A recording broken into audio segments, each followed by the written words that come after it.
I'm Dave McHugh for D3Hoops.com in Hoopsville. I'm now joined by Athletics Director for Randolph-Macon, Jeff Burns, who is the chair of the South RAC, and of course that means he is on the national committee when it comes down to selecting teams to make the NCAA tournament, and more importantly, how those teams will be bracketed together into the 62 that make up the national tournament. First and foremost, you have a couple busy days ahead of you. Are you expecting to sleep? You know what, it's a long day. Sunday we've got 3 phone calls. We'll start at, I believe, 9:30 Eastern time. We'll have a 1 o'clock call.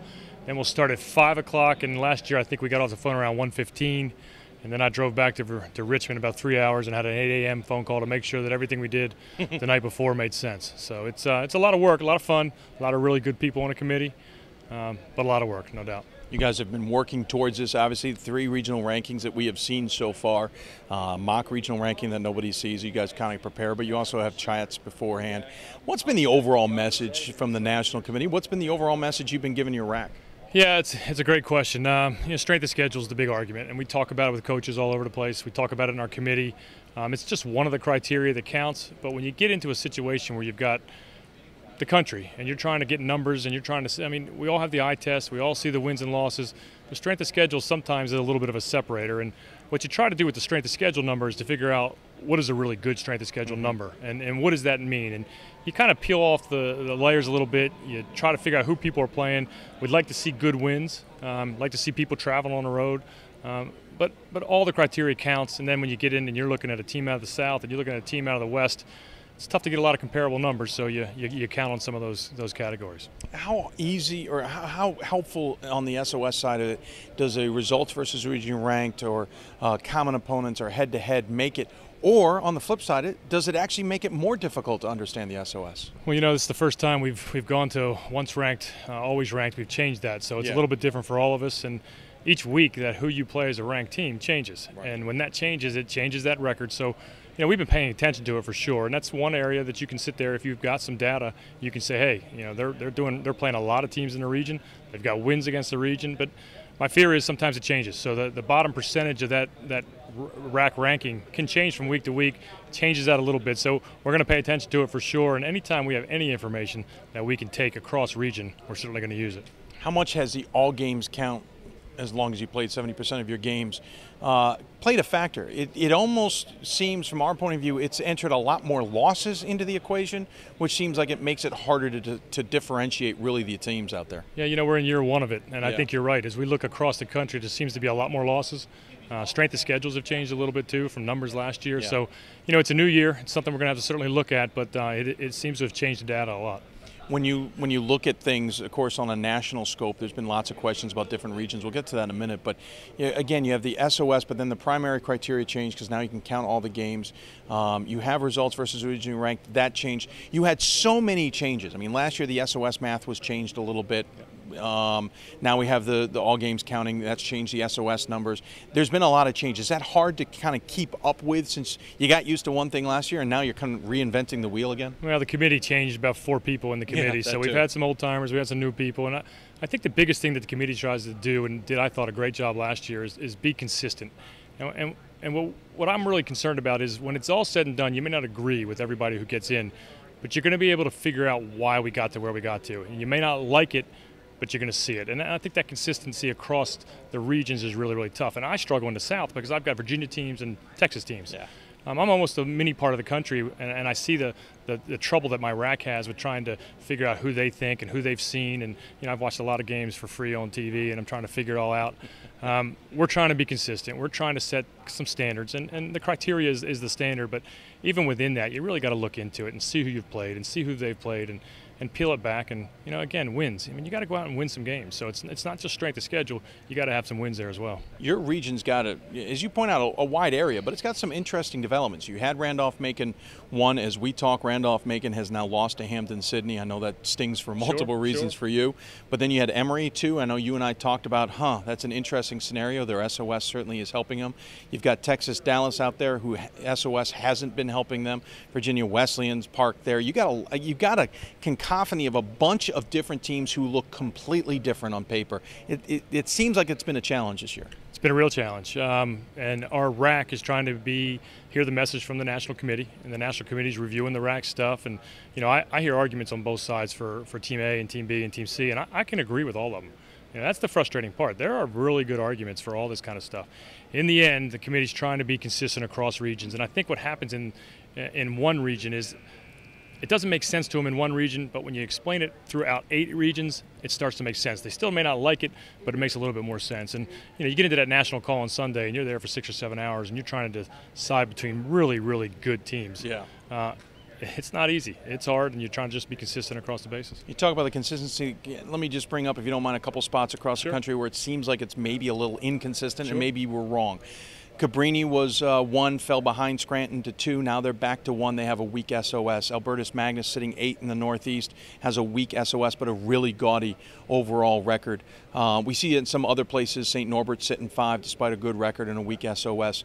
So you see in some places where the SOS is hurting a team. We saw Cabrini get dinged for that SOS, but then go back into number 1. Is it also still a battle each week to figure it out? And what are those decisions going on with those SOSs? Yeah, I mean, basically our charge is to take each week as a separate week. So a lot of people get real angry when you're at position 3, you win 2 games and you drop to 4. And a lot of it's strength of schedule and who you played that day. So it's a snapshot. Every week's a different snapshot. You try to take the names off the board and just look at the numbers and then try to get in and peel it out a little bit. But I understand Cabrini being upset. We've seen him play. We think they're as good as anybody. Albertus Magnus, I'm sure nobody wants to play.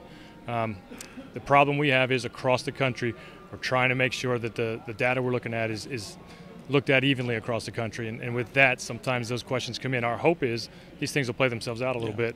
We'll get a little bit more information. And to be honest with you, it's tough in week 1 to really do. If you had that call maybe an hour later, it could be a little bit different because it just changes that quickly, and we keep hoping it will change and it'll make itself more evident to us. But in the end, there's going to be some tough choices.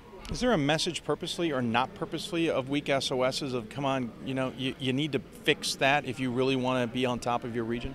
Well, some things are tough. I mean, the Texas schools that play 22 league games have a hard time affecting their SOS. We know that. They've got only 3 games that they can play outside of their league schedule. So what do you do with those 3 games? And it's not easy. I mean, I know Texas schools are leaving on Tuesdays to play Thursday games, and they've got their challenges. And we in the ODAC think we've got challenges. Our bottom part of our conference, the 8 team, just beat the number 1 team in a game here. So we all got our challenges. The SOS is the one thing that seems to be able to separate. We just want to make sure that SOS is a good number. And and I know we've talked about the mathematics of it all, and we talked about the deviation and stuff. It's tough. I mean, we're looking at it all the time. I hope the NABC really sits down and talks about what they think about some of the criteria. One of the things I've said in the South, the head-to-heads is tough because when you get to the national phone call, that head-to-head game doesn't show up. It shows up in your regional ranking, but if you go to the national call, you're really not playing a lot of those people. So it's tough. We'll look at the criteria. We've got the meetings in June where we go back over everything we've done, and we try to make sure that what we're doing is right. And then the message is strength of schedule is important. I mean, that's the message that's probably come out of that committee the last couple of years. We talk about it all the time. Is strength of schedule really the one thing? And we don't want it to be, but when it comes down to it, you got to play some people and then you got to beat some people. When it comes to bracketing, I know you've been doing the push pin thing, as it were, looking at where teams sit. I know you guys have the edict from the NCAA of as little, if any, flights at all. That's going to, obviously we're going to have flights. We're going to have some geographic decisions there.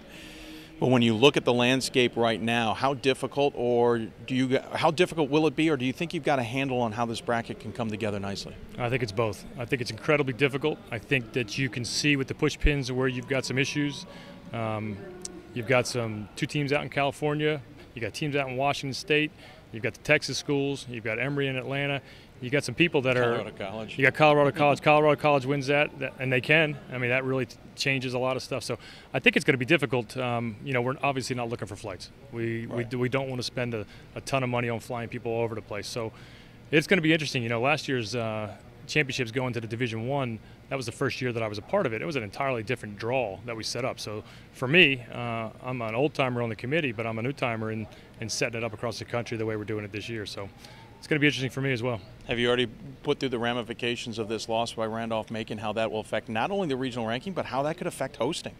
Well, as an athletic director, I certainly have. I've been thinking about it since the draw came out. But it's interesting because if it is a weekly snapshot, it's going to be interesting. And I'm not going to be the one who's going to decide in the South region. So I'll listen to my committee. They'll make their recommendations. National committee will take a look at it and make sure it makes sense. But let's be honest. I mean, we're all getting kind of similar. If Wesleyan makes a run and gets into the championship, they end up at 21-6. We're at 20-6. Emory, if Emory gets a win, and I haven't seen stuff, but if they'll be 18-7. So now you really get into the different numbers that go along with it in different categories.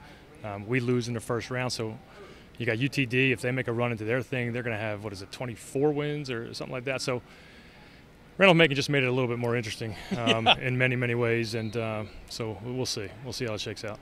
When the National Committee does start tackling all of this, do you guys hope that this can be something that can be? You're a guy about transparency. You guys hope this can be more transparent? Are you pushing for more transparency, or on the flip side, is it just one of those you're handcuffed and you're just going to have to deal with what you get to deal with? I think it's transparency, and I think it's, like I said earlier, I don't think people will always like your answers, but if they can figure out how you got to your answer, they usually can accept it and move on. I think people don't want to be surprised. Look, last year we had people that didn't get in that were great teams that probably nobody wanted to play. This year the same thing might happen. What we're trying to do is carry it across the 8 regions, let you see how we got to where we got, and make the argument that we thought that was the best way to go. But I can promise you, there are teams that can make other arguments, and they're good, strong arguments. So we'll try to. I mean, we're on that phone for 7 hours. I'll have a buffet sitting next to my table, making sure that I'm strong enough by the end of that phone call to be thinking clearly. It's tough, a lot of fun, good people. I trust the people on the committee.